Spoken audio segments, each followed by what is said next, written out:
Saúdo a todos com a graça e a paz de nosso Senhor Jesus Cristo, tanto a nossos irmãos que estão aqui conosco, quanto aos que estão nos seus lares neste momento, e amigos que assistem conosco, glorificam a Deus e o adoram nesta ocasião. Nós vamos estar lendo 2 versos da Palavra de Deus no Evangelho de João, no capítulo 1. Leremos os versos 1 e o verso 14. Evangelho de João, capítulo 1, versos 1 e 14.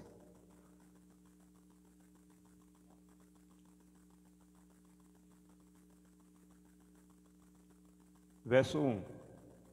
No princípio era o Verbo, e o Verbo estava com Deus, e o Verbo era Deus.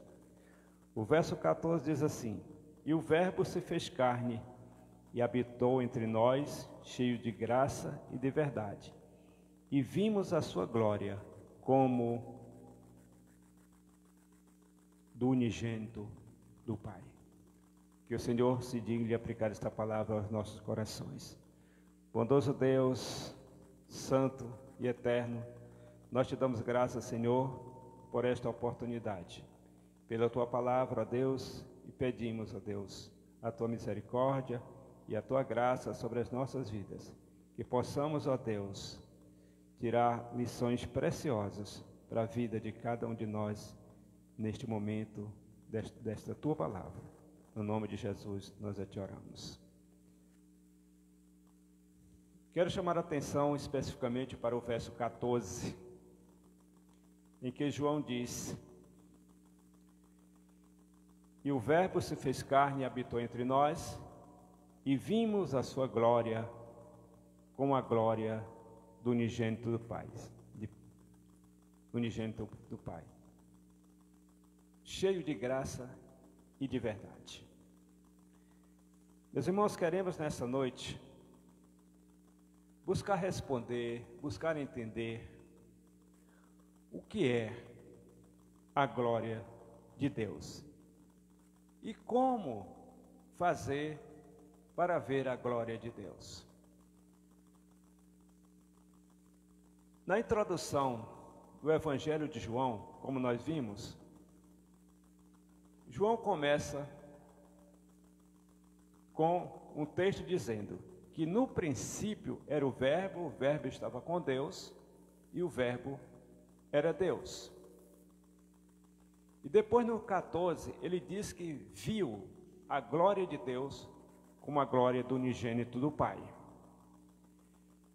Este é um dos textos mais belos, um dos mais belos que nós encontramos no Evangelho. O autor faz referência ao texto da abertura, resgatando 2 palavras: no princípio. No princípio. Digamos assim, chamando a atenção para nós de que tudo iniciou com Ele. Tudo iniciou com Ele. E Ele nos chama a atenção sobre o nascimento, sobre a identidade de Jesus Cristo e a sua missão. E ele encerra, então, a introdução do Evangelho com esta expressão: vimos a sua glória. Observamos aqui que João, ele não diz, por exemplo, eu ouvi falar da glória dele, da glória que ele representava, ou da glória de Deus que foi revelada por meio de Jesus. Não, ele diz assim: vimos a sua glória. Ele fala aqui com propriedade, não de ouviu falar da glória, mas que ele viu a glória de Deus, ou a glória de Jesus, como a glória do unigênito do Pai. Então ele fala isso com convicção, como aquele que viveu e que viu a glória do Pai. Então a gente pergunta: e por que nós não vimos a glória de Deus? ou não vemos a glória de Deus? Algumas coisas que eu gostaria de colocar antes que nós pudéssemos responder aos questionamentos que fizemos. É que a queda do homem trouxe muitos prejuízos. E dentre um dos prejuízos foi a influência, uma influência profunda, digamos assim, prejudicando o funcionamento, ou dizendo, uma disfuncionalidade em nossas emoções e entendimento. Por quê? Passamos a perceber pequenas coisas e esquecer de olhar para as grandiosas. Ou seja, nos fixamos aqui, no nosso chão, naquilo que está próximo a nós, e esquecemos de olhar para as coisas que são mais importantes. Ou seja, como existe uma expressão bíblica e nós queremos, digamos assim, fazer uma alteração, é que nós coamos um mosquito, dissecamos esse mosquito, analisamos ele para absorver todo o conhecimento sobre ele. Porém, nós encontramos dificuldades para perceber o que é a glória de Deus.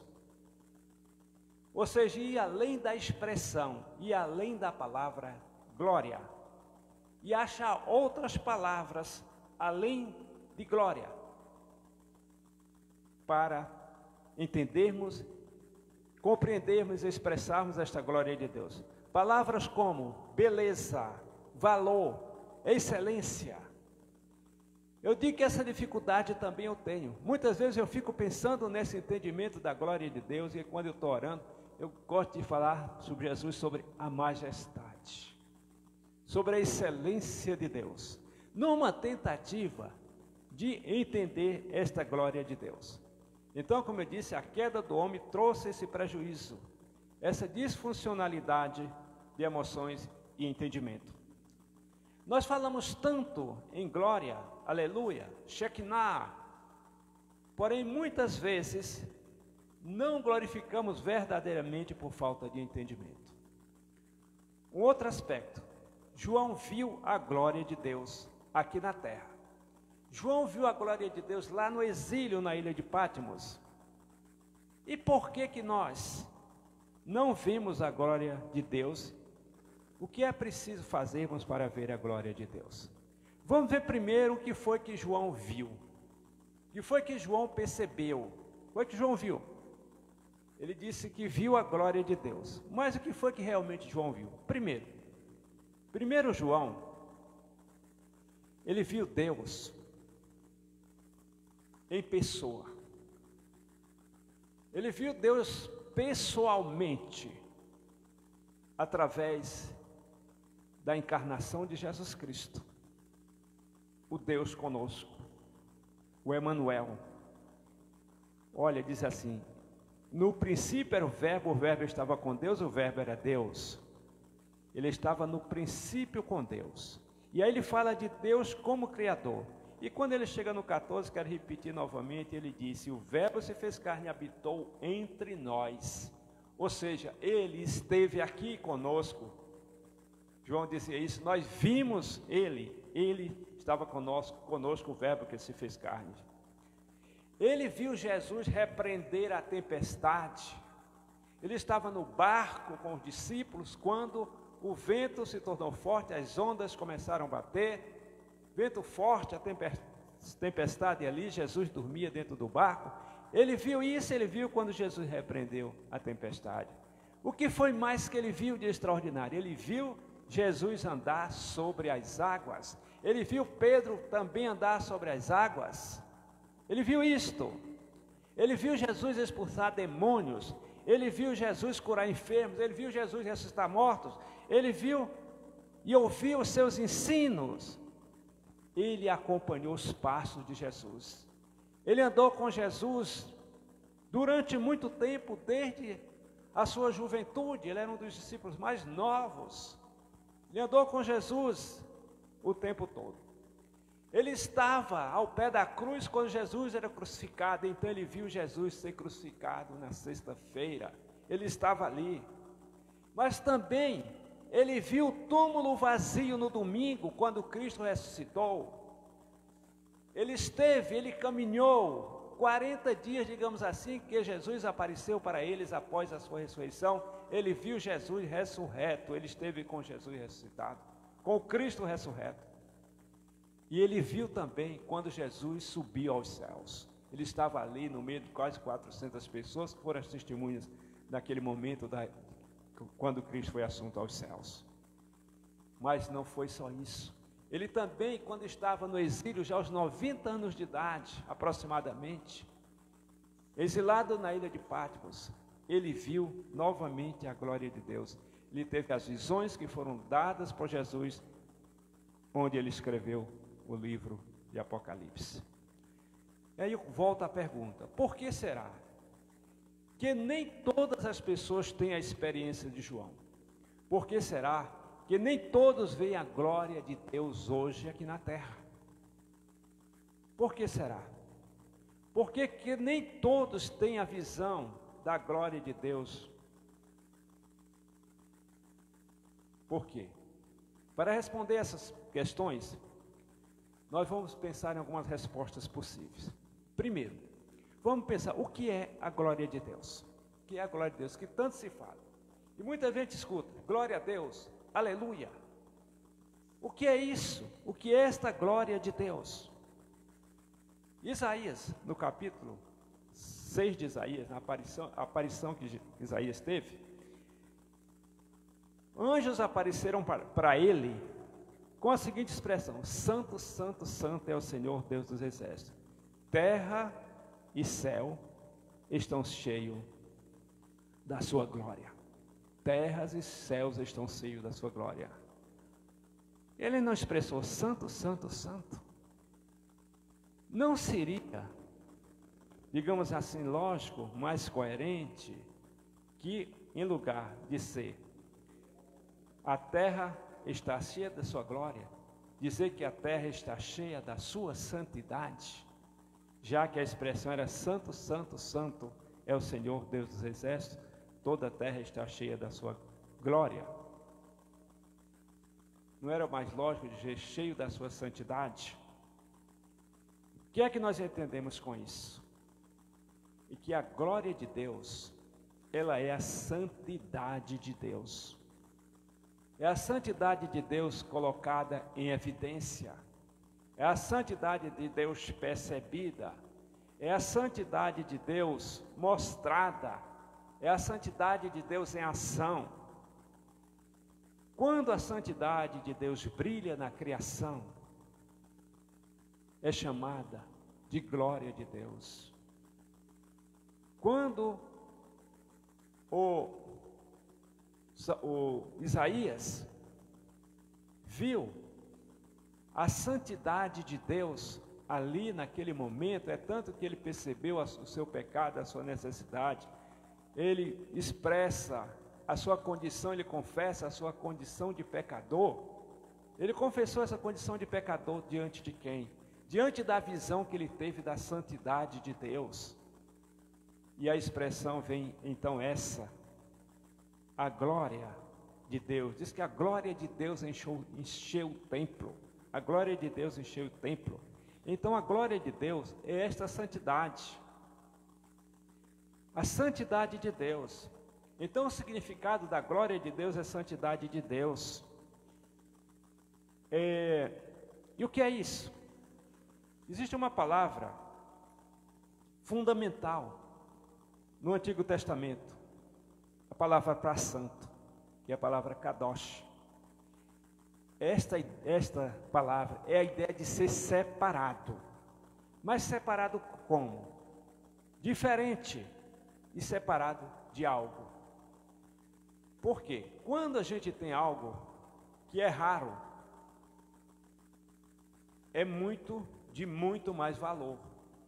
E quanto mais você vai crescendo na escala de valores, vai se tornando menor a quantidade de número daquilo que é excelente.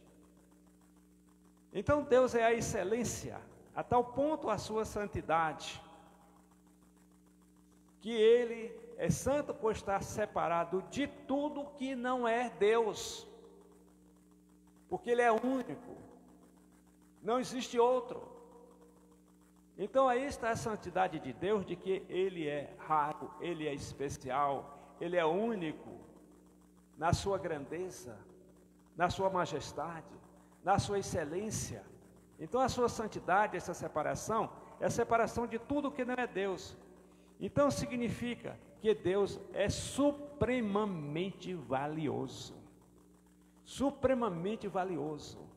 Então é isso que a gente tem que perceber, que experimentar, quando nós pensamos na glória de Deus, o valor de Deus, a singularidade de Deus, a preciosidade de Deus, o quanto Ele é exato, o quanto Ele é pleno, o quanto Ele é completo, o quanto Ele é perfeito, em tudo, Ele é perfeito. E eu quero lembrar de uma coisa, por exemplo, quando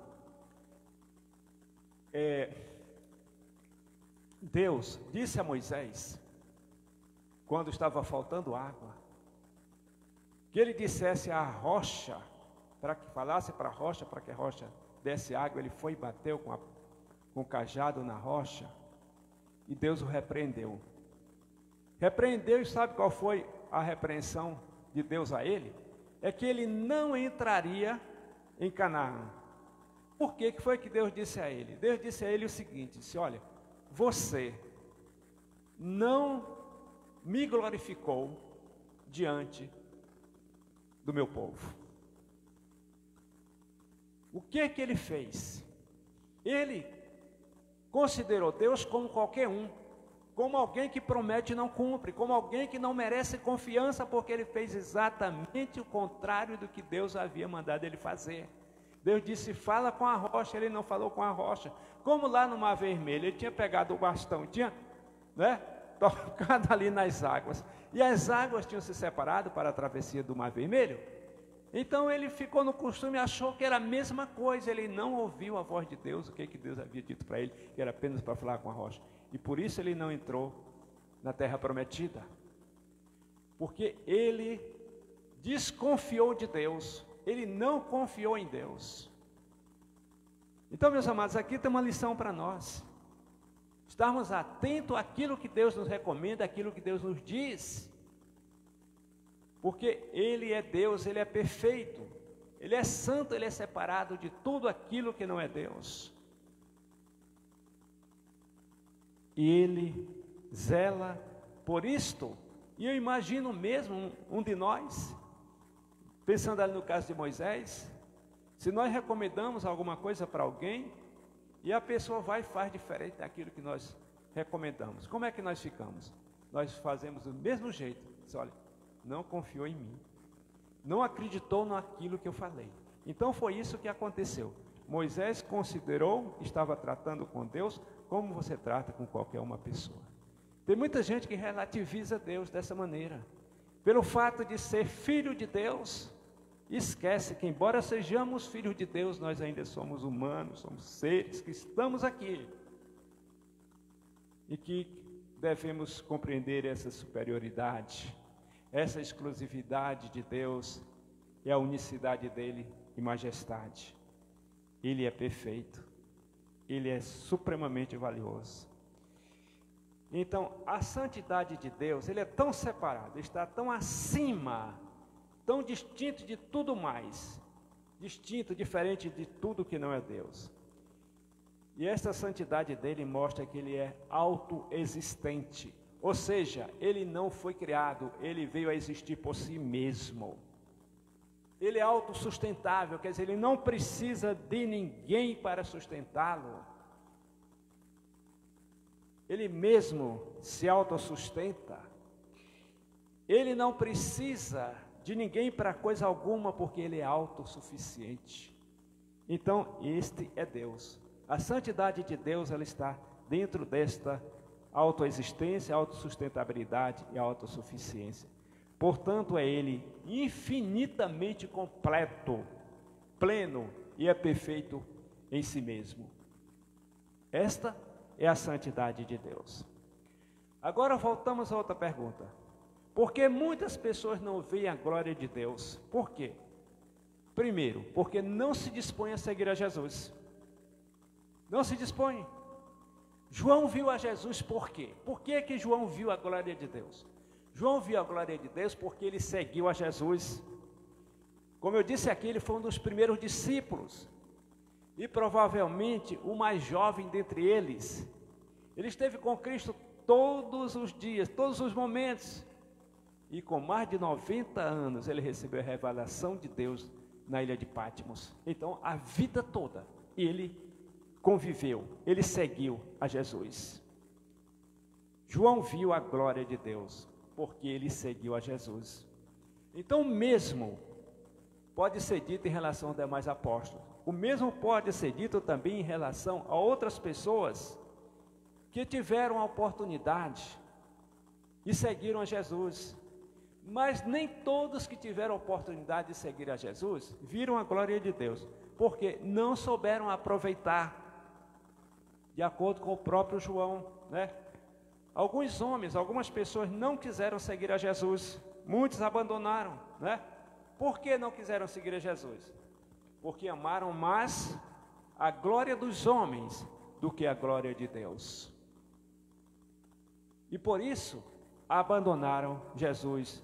Tiveram receio de se associar a Jesus. Tiveram receio de caminhar com Jesus, de serem identificados com Jesus. Por isso, não viram a glória de Deus.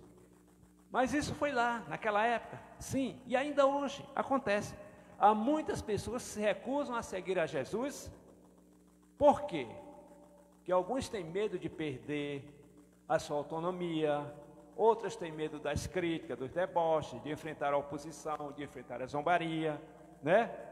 Bom, mas sejam quais forem os motivos que levam alguém a não seguir a Jesus, a não se tornar um seguidor de Jesus, qualquer que seja o motivo, é um perdedor. Essa escolha de não seguir Jesus, ela custa caro. Sabem por quê? Porque apenas os seguidores de Cristo verão a glória de Deus. Verão a glória de Deus na terra e desfrutarão da glória de Deus no céu. Isso é promessa que está lá em João capítulo 14, verso 6. Só aqueles que seguem a Jesus verão a glória de Deus. E agora eu tenho uma pergunta para você. Você está seguindo verdadeiramente a Jesus Cristo?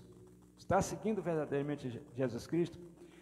É claro que em alguns momentos, né, nós seguimos a Jesus de cabeça erguida, com um sorriso, né, sorriso no rosto, sorriso de um lado para o outro, muitas vezes com um cântico nos lábios, feliz, né? Mas é possível que em outros nós sigamos tropeçando, mancando aqui, ali, acolá. Às vezes com o coração apertado, às vezes com lágrimas. O importante, ou com um sorriso nos lábios, ou com lágrima nos olhos, o importante é seguirmos a Jesus. E se o seguimos em qualquer circunstância, seja no momento de alegria ou no momento de tristeza, com certeza nós veremos a glória de Deus. Mas há muitas pessoas também que não veem a glória de Deus porque não continuam a seguir a Jesus. Há muitos que começaram seguindo a Jesus e não continuaram, né? É algo que nós podemos dizer a respeito de João, que ele foi um indivíduo que começou, continuou, ou seja, ele foi persistente. Ele se dispôs a seguir Cristo na sua juventude, seguiu a vida tudo, e até a sua velhice e a sua morte. Mas nós temos no Novo Testamento alguns casos de pessoas que começaram bem, mas terminaram mal. Multidões que decidiram seguir Jesus e todavia eles voltaram atrás em sua decisão. Quando Jesus fez uma pregação que não agradou a multidão que já estava seguindo a ele, muitos o abandonaram. Foi naquele momento que ele perguntou aos seus discípulos: e vós, também quereis me abandonar? Aí Pedro disse: Senhor, para quem iremos nós? Tu tens as palavras da vida eterna. Né? Mas muitas multidões, aliás, uma multidão, decidiu abandonar Jesus. Vários discípulos o abandonaram. Houve uma ocasião, quer dizer, como citando, que Cristo pregou essa mensagem, uma mensagem que não agradou a eles. Está em João capítulo 6, verso 60. Então essa mensagem trouxe como resultado que muitos deixaram de seguir, quer dizer, já não andavam com ele.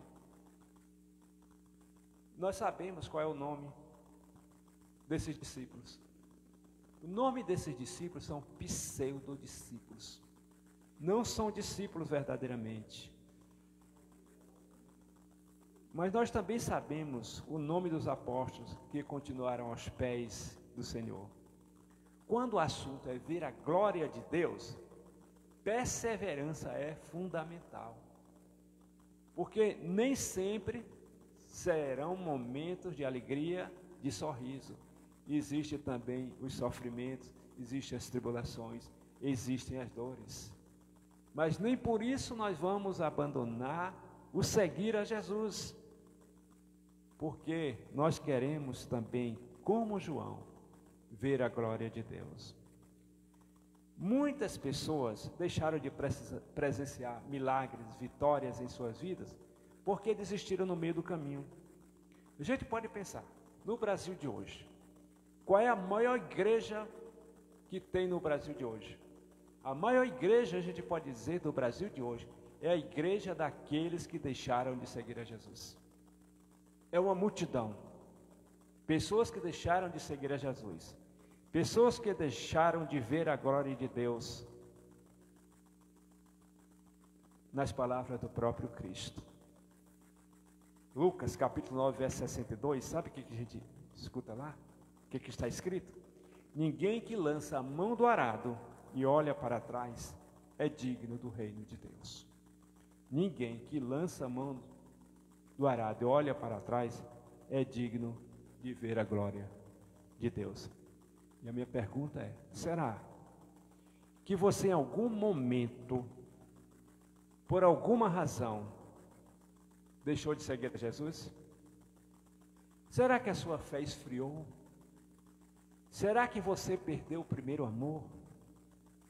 Meu amado, a falta de persistência pode nos roubar ricas oportunidades, pode nos roubar ricas experiências. O abandonar a Jesus pode nos privar da glória de Deus. Muitos não veem a glória de Deus, porque, embora tenham experimentado caminhar com Jesus, o abandonaram e não voltam a seguir a Jesus. E algo pior do que se afastar de Deus é não retornar para Ele. João viu a glória de Deus manifestar-se também naquela maneira, na forma como alguns de seus contemporâneos foram restaurados. Ele viu José de Arimateia, ele viu Nicodemos, que no princípio tinham temor de seguir a Jesus, se apresentaram em algum momento, receberam Jesus, falaram com Jesus, tiveram uma certa aproximação de Jesus, mas que não tiveram coragem de assumir a sua fé, mas tomaram coragem quando Cristo foi crucificado, pediram o seu corpo, não é? Após a crucificação. Lembramos, Jesus também, João viu Tomé ceder à incredulidade, quando ele disse que não acreditava que Jesus tivesse ressuscitado, a não ser que visse as marcas nas suas mãos e tocasse o seu lado. Ele viu essa incredulidade, mas ele viu também Tomé prostrar-se aos pés do Salvador e dizer: Senhor Deus e Deus meu. Ele viu Tomé abandonando a incredulidade. Ele viu Tomé sendo restaurado. Ele viu quando Pedro negou a Jesus. Mas ele viu também Pedro ser restaurado e pregar aquele excelente sermão no dia de Pentecostes. Ora, João viu a glória de Deus, da maneira como Cristo ergueu aqueles que haviam caído. Meus amados, assim como Jesus levantou essas pessoas, Jesus faz a mesma coisa com você ainda hoje. O coração de Deus não muda. O amor de Deus é eterno. Ele sempre está aberto para receber você, para te receber de volta. Nas parábolas contadas por ele, como a parábola da moeda ou da dracma perdida, a parábola da ovelha perdida, a parábola do filho pródigo, é tudo coisas que foram perdidas, mas que foram buscadas. E quando são encontradas, quando voltam, há uma festa nos céus, entre os anjos, quando o pecador se arrepende. Então a glória de Deus, ela é vista em momentos assim. Percebida, ela é vista em momentos assim. Meus queridos,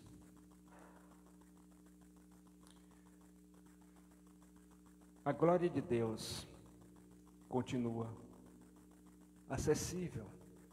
Se você se dispuser a voltar e seguir a Jesus, você verá a glória de Deus. Deus ama profundamente, de uma forma intensa, a cada um de nós. Ele deseja nos mostrar a sua glória. Não é só lá no céu não, aqui na terra, assim como João e os seus discípulos viram a glória de Deus. Ele deseja, Ele quer mostrar a sua glória. Ele quer nos levar para a sua glória lá no céu. E essa é a hora. É a hora em que todos nós precisamos tomar uma importante decisão. Alguns que ainda não são discípulos, que não são cristãos, que não são crentes, estes devem começar a seguir a Jesus. Há outros que aceitaram, que estão com Jesus, aceitaram como seu Salvador e Senhor. E esses precisam continuar a seguir a Jesus, precisam ser persistentes, apesar das dificuldades que temos, precisam seguir. E ainda aqueles que se afastaram, esses precisam voltar a seguir a Jesus, precisam voltar a seguir a Jesus. Mas cada um de nós, nós precisamos tomar uma decisão. Não há uma quarta alternativa. E essas decisões, elas precisam ser tomadas agora. E tomada urgente, urgente. Sabe por quê? A Bíblia diz que a nossa vida é como um vapor, ou é como o orvalho da manhã, numa folhinha daquelas que a gente vê por aí. Está ali tudo molhadinho, aqueles pinguinhos de água, o sol chega, evaporou. Assim é a nossa vida, né? Então é uma decisão que precisa ser tomada urgente, porque só aqueles que seguem a Jesus verão a glória de Deus. E você pode ver a glória de Deus, se continuar, se persistir, e viver, e seguir a Jesus, até, digamos assim, o momento final. Ser fiel até o fim, e dar-te-ei a coroa da vida. É constante o seguir a Jesus.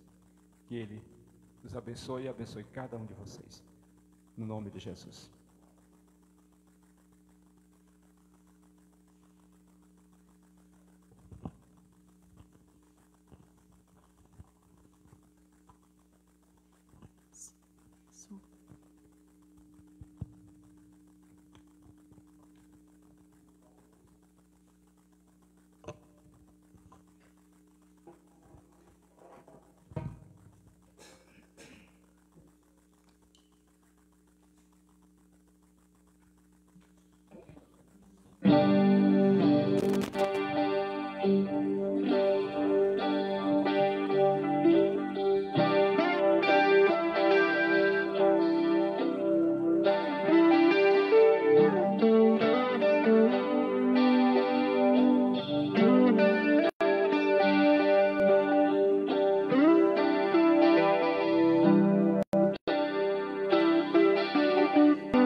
habita em nossos corações, Pai.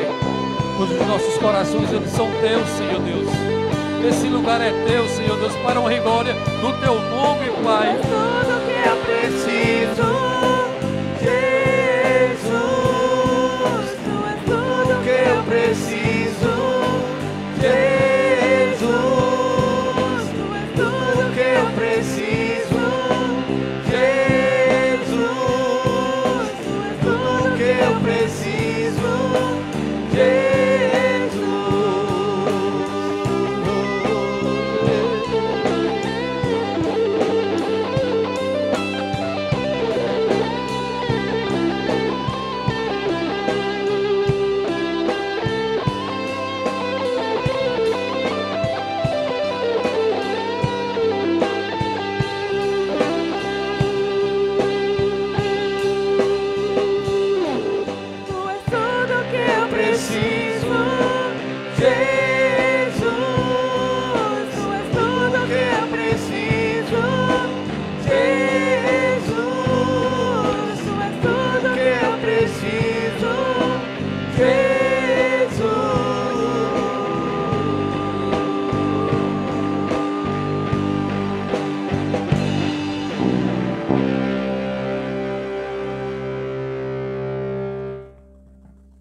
Jesus realmente é o nosso bem maior.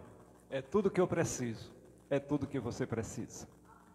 E que o amor de Deus, o nosso eterno Pai, que a graça salvadora do nosso Senhor Jesus Cristo, que a comunhão e as consolações do Espírito Santo sejam com esta igreja, sejam com todo este povo de Deus espalhado na superfície da terra, hoje e por toda a eternidade, no nome de Jesus. Amém. E que o Senhor te conceda uma semana de paz na sua presença, que Ele te guarde, que te defenda de todo o mal, no nome santo do Senhor Jesus.